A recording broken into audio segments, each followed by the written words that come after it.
2024 ఎన్నికల్లో పార్టీ సాధించిన విజయం అసామాన్యం. 93% స్ట్రైక్ రేట్, 57% పైన ఓటు షేర్తో కొత్త చరిత్రను సృష్టించాం.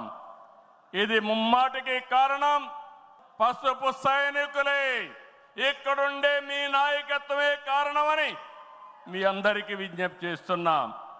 మీరు చేసిన పోరాటాలే నేటి అధికారం, మీ త్యాగాలే నేటి ఈ స్థానం.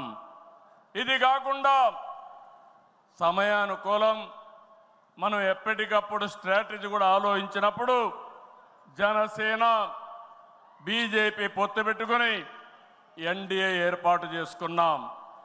దానివల్ల కూడా ఈరోజు ఈ మహా విజయానికి దోహదం చేశాయని చెప్పి విజ్ఞప్తి చేస్తున్నా.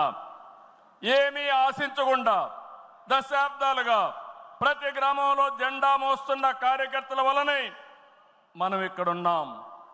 నేనే కాదు, ప్రతి ఎమ్మెల్యే, ప్రతి ఎంపీ, ప్రతి మంత్రి గుర్తించుకోవాలి. 43 ఏళ్ల ప్రస్థానంలో దేశంలో ఏ పార్టీ ఎదుర్కొన్నటువంటి సంక్షోభాలు పార్టీ ఎదుర్కొన్నాం. అయితే పార్టీ పని అయిపోయిందని మాట్లాడిన వాళ్ళు వాళ్ళ పని అయిపోయింది తప్ప పార్టీ మాత్రం ఎప్పుడు ఎక్కడ తిరిగి చూడలేదు.